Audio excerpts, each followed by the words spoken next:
With speculation rife in the media surrounding a potential leadership challenge, questions are raising on who might actually replace Sussan Ley.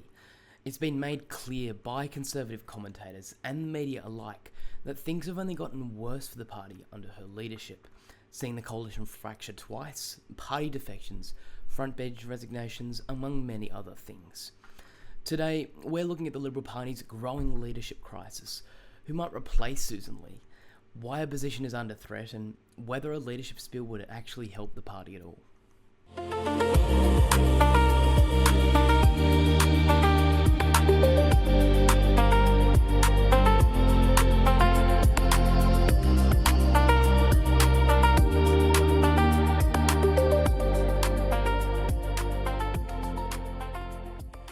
Make sure you subscribe to keep in the loop for new developments across Australia.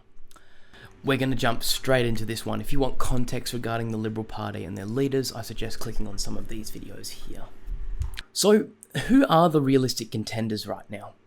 Well, there's three main individuals. Well, the first is Angus Taylor, a Southwest Sydney MP, elected to the House in 2013. He's part of the so-called old right or old guard faction of the Liberal Party, and is generally considered a Morrison-era politician of the time of Peter Dutton and Tony Abbott, favouring a more pragmatic approach to issues.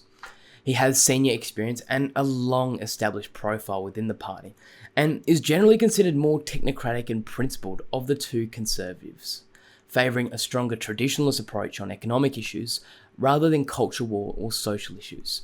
On the spectrum, he's generally seen as more conservative than Ley, but not as hardline as the party's previous leader, Peter Dutton, putting him in a similar region to that of Scott Morrison.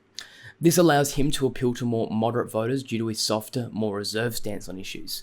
However, he comes with political baggage from the Morrison government and lacks a substantial national profile compared to Dutton or Ley. He is also described as lacking PR and is less proactive in the media compared to past leaders, which may hamper his overall support and would take considerable time to build.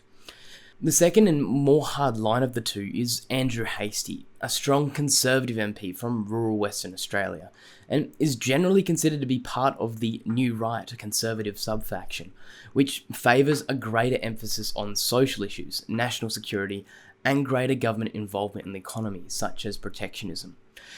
However, despite Hastie being touted as the favourite or likely a winner of a spill, he faces significant challenges and, like the party, has only seen them build on him. For starters, his values have generally attracted criticism from moderates, traditional conservatives, and the left alike, that his policies are more Tory or Trumpian, which are at odds with classical liberal values of free market and minimal intervention. Secondly is Hastie's polarising nature and vocal stance on social issues, which, like Hanson, makes it more difficult to scoop moderate and centrist voters.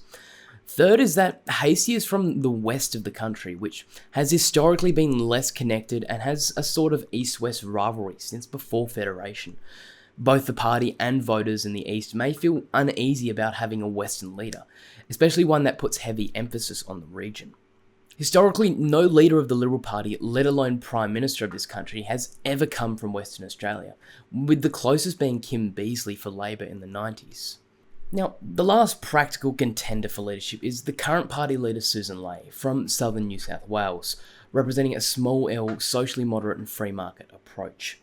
Her initial rise followed the failure of the coalition at the 2025 election, where she essentially upgraded her role following Dutton's defeat, and an unsuccessful leadership challenge from Angus Taylor. Despite the moderate faction being substantially squeezed, she's been able to so far maintain leadership, thanks to the support of non-factionals and the remains of what was Morrison's soft right faction.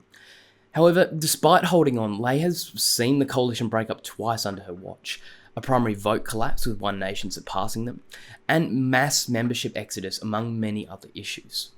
While it's entirely possible for Ley to remain leader in the short term, it's widely expected that she'll be replaced by either Conservative candidates, which have so far been unable to because of disagreements on who should stand. There's also the fact that historically, a moderate leader of the party has never won government from opposition, with the only case adjacent being Malcolm Turnbull in 2017.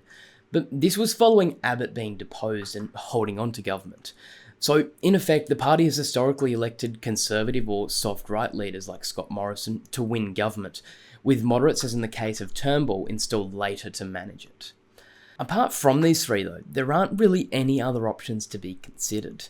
Ted O'Brien is firmly behind Ley, while moderate Tim Wilson is largely seen as lacking the support that Ley has.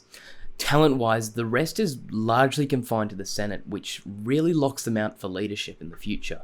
By convention, the party and opposition leader must be in the lower house to lead the opposition, requiring any talent in the Senate to resign and stand for a by-election in the House.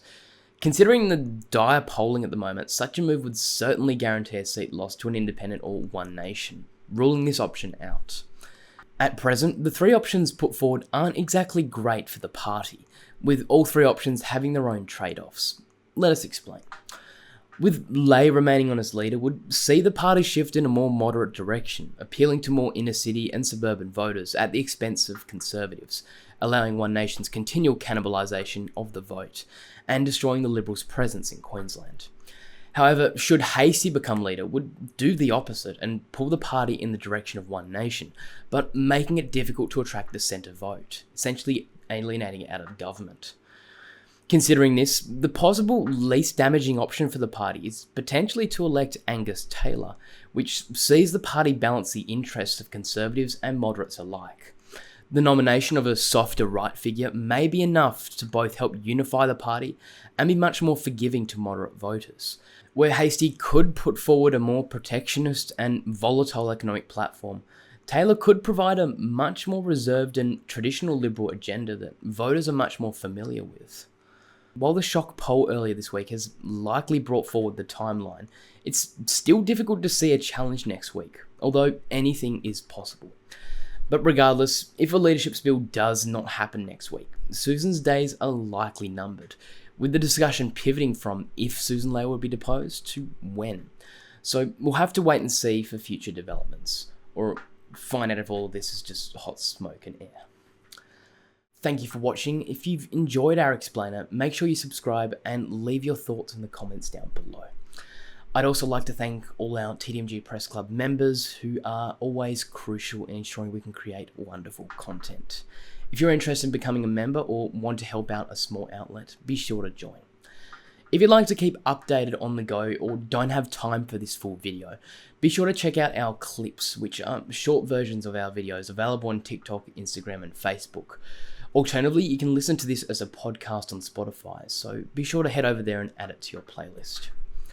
Lastly, I'd like to thank our team for making this video. Your support, as always, has been super crucial. Once again, I'm Heath, thank you for watching, and I'll see you on the next video.